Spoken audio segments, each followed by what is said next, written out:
मालदीव की हालत इन दिनों पाकिस्तान से भी बदतर हो चुकी।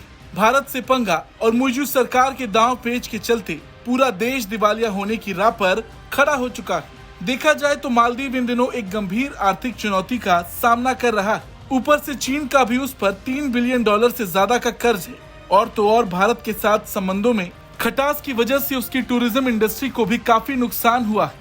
जो पर्यटक भारत से मालदीव जाया करते थे वो अब दूसरे देशों को एक विकल्प के तौर पर देख रहे हैं। वहीं मालदीव के राष्ट्रपति मोहम्मद मुइज़ु वित्तीय सहायता के लिए चीन पर भरोसा जता रहे हैं, क्योंकि मुइज़ु चीन समर्थक हैं और चीन के भरोसे ही वो अपनी सरकार भी चला रहे। जिस तरह से उन्होंने अपने रिश्ते भारत से बिगाड़े वो देखकर ये साफ पता चल रहा कि मालदीव में चीन किस तरह घुस चुका है। हालांकि इसका असर अब दिखना शुरू हो चुका है। देश के बढ़ते कर्ज के संबंध में अंतर्राष्ट्रीय मुद्रा कोष यानी कि IMF की चेतावनियां ये बता रही कि देश कितना गर्क में जा चुका है।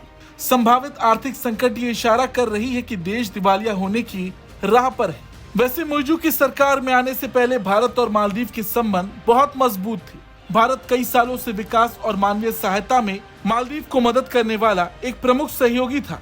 भारत ने समय समय पर मालदीव की मदद की, मगर वक्त बदल चुका है। मालदीव ने खुद अपने पैरों पर कुल्हाड़ी मारी और आज मालदीव पर चीन ज्यादा हक जता रहा है। मालदीव बुरी तरह से चीन की जाल में फंस चुका है। बेल्ट एंड रोड इनिशिएटिव के माध्यम से चीन ने मालदीव को अपने ऋण जाल में फंसा लिया है। हिंद महासागर में भी चीन एक्टिव हो गया है। मालदीव में जिस तरह से चीनी निवेश बढ़ रहा ये उसके लिए अच्छे संकेत नहीं है।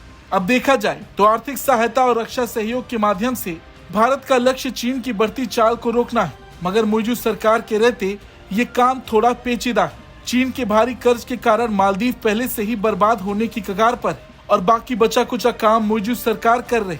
भारत की नेबर फर्स्ट नीति मालदीव के विकास और संप्रभुता का समर्थन करने की उसकी प्रतिबद्धता को रेखांकित करती है, मगर इस बात को भी नहीं नकारा जा सकता कि जो चेतावनी IMF ने दी वो मालदीव के लिए चिंता की बात तो है ही, मगर साथ ही साथ भारत के लिए भी ये एक बड़ा विषय है। मालदीव की मदद से ही भारत ने कई मौकों पर चीन के दांव को खराब किया है और अगर चीन की जाल में मालदीव बर्बाद हुआ तो हिंद महासागर वाले क्षेत्र में भारत के लिए भी खतरा बढ़ेगा। ब्यूरो रिपोर्ट, भारत तक।